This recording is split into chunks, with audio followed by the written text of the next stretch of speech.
I first would like to thank the New York State Dance Force, Lois Welk, my mentor, Jasmine Hearn, and the committee that has chosen me for the Western New York Choreographers Initiative.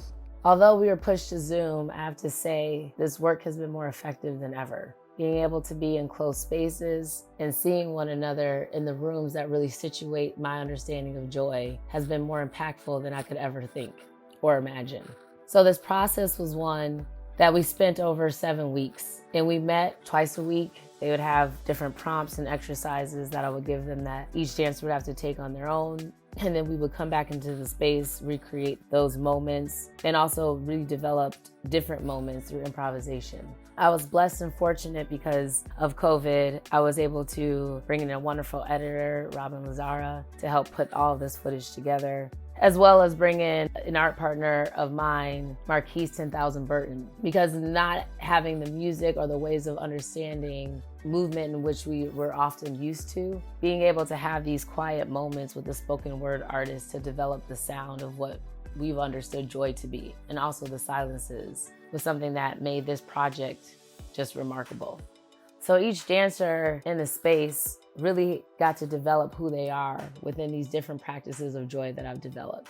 We interviewed different Black women in the Buffalo, New York community, and we asked them about their joy. Within those moments, I also asked them to pick a favorite song that has given them joy. They also had to move to that. That recorded footage really became the impetus of this project. And each person got assigned a different woman, and they had to take on their movements and understanding of joy, while also us developing different ways of seeing joy through improvisation. And this movement, particularly understanding this idea of joy, I wanted to look at and kind of challenge the ways that we've understand improvisation in dance. And oftentimes we see it from a postmodern lens that was established in a lot of ways from experimental modern movement and from the Justin Church era, and quite frankly, a white space. And I wanted to be able to understand the origins in which I come from and understanding the ways of the diaspora, the African diaspora, and traditions of oral history, movement histories, and bring it all together into a project where we understand that our improvisation in the way that we move is also a way of understanding technique, in a way of rationalizing what improvisation can be to other folks. Because so often in the field, we understand it from a white lens. We never have the value system for what it means to improvisation within Black spaces and a Black understanding. And because of that, we often push away for Black movement and improvisation to be something that Black folks just do naturally, as if it's not a space and a technique. And this project really is us developing our understanding of that from what has traditionally been our ways of understanding, and that's through Black women, and specifically through our Black elders. But it's oftentimes can be through our Black children. And in this process, everything that we're looking at and really understanding and pointing to is understanding that we don't have to have a fixed value system on whiteness, that we can develop who we are based off the stories that we're told.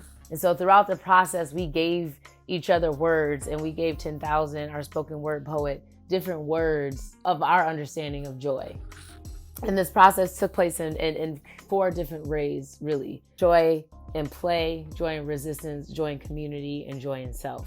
And we did different practices and different solo materials, and oftentimes we did work together of understanding what it means to find joy in these spaces.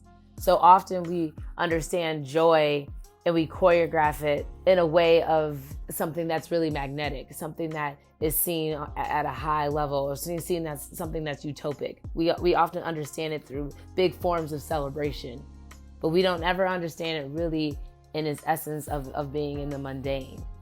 We don't understand it in something that can be consistent. We don't understand it in a way that is not fleeting. That's something that we can keep in our own. We choreograph our trauma, we choreograph our sadness. We do that really well, and we do it often. But the point of this project is to develop different practices to choreograph our joy in the same ways. Having the ability to work over Zoom was interesting because I got to see each person in their own space. I got to see each person in their own comfort level. I got to see each person really dig into who they are with things that are around them that they've chosen, which was different from a studio space. We all had to be confined in a lot of ways, but I think that's also the essence of the ways that we understand joy. Sometimes we have to find it in spaces that are confined. Sometimes we have to find it in spaces where we don't really know what's coming next. Sometimes we have to find it in large scales that can be amongst other people in community, but oftentimes it's something that we have to find in ourselves. And so this project and this grant was something that has been meaningful, not just for the dancers and for me as a choreographer, but really for the world, to help develop a practice for folks during a pandemic or not a pandemic to find their essence of joy through movement. And this grant was really just a start to develop something that can really go on a bigger scale, to help folks understand that the ways that we use our voice can also be the ways that we use our bodies. We don't just have to improv or understand technique through a professional dance lens. That movement and dance is a space for all of us to understand, and that we can find it through joy. I wonder where it came from.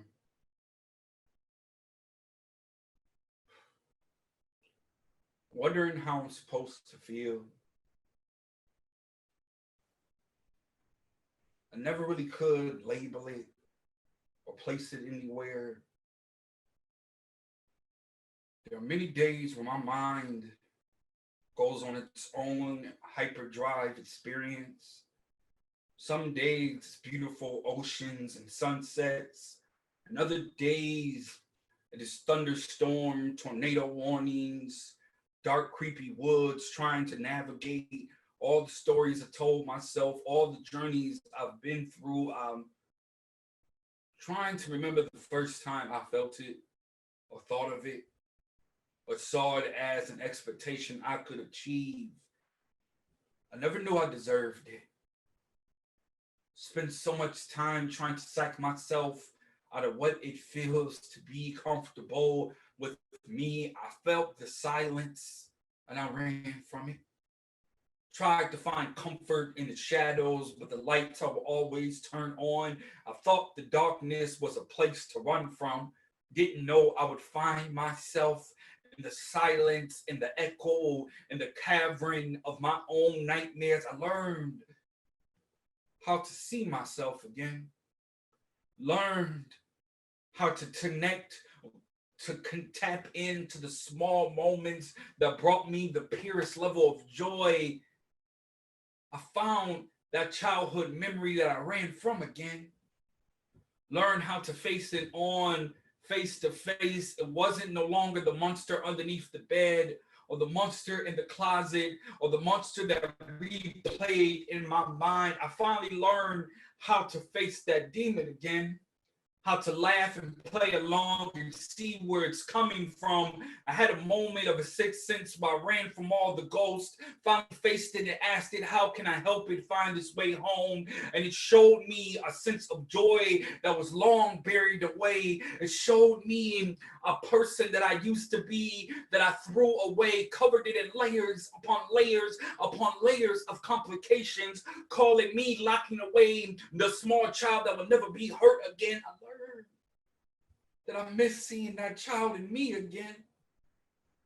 That joy and that hope it had in its eyes was always there. I learned how to feel who I am again. Learned how to let that kid run and scream in the house of any room. No longer will he be silenced, forced to be shunned into a corner. I learned how to feel again.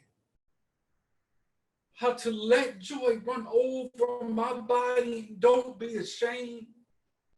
How to allow every part of me to scream and be me. How crying was a process of healing, not a process of drowning. I learned that my tears weren't meant to drown out the child in me. They were meant to finally wash away all the worries, finally to rip away all the labels that they told me I wasn't whole enough, that I couldn't hold on to the small parts of me enough, that I couldn't be that child inside of me all over again enough. I finally found myself in silence. I found myself in the soft whispers of telling myself time and time again, you were meant to be here, that you are enough, that your joy ain't predicated on someone else, that your joy has always been in the way you create, always been in the way you laugh, in the way you finally told all the ones to say you ain't nothing but a statistic, and you finally showed them the equation of your greatness. You finally let go of that wholeheartedness of giving people 100% of love, and yes, they'll decrease the value, but I won't lock away my heart no ever again. You learned how to discover you again. And it was inside the room, silence. It was covered in the darkness you were taught to run away from. You learned how to finally sit inside of it and say, I will always be the child they told me I had to toss away. I will always be the child that laughed, that illuminated the room. I will always be the one that searched and deserved respect. When they told me to stay in the child's place, I learned how to laugh, learned that my voice was my powerful weapon, learned that my imagination was the only thing that broke me out of the madness. I learned that being connected to my childlike self allowed my creativity to blossom in avenues I learned that I will never fall into the structure of someone else's acceptance, that I won't fall into the standard of what they call happiness. I learned how to love myself in silence again.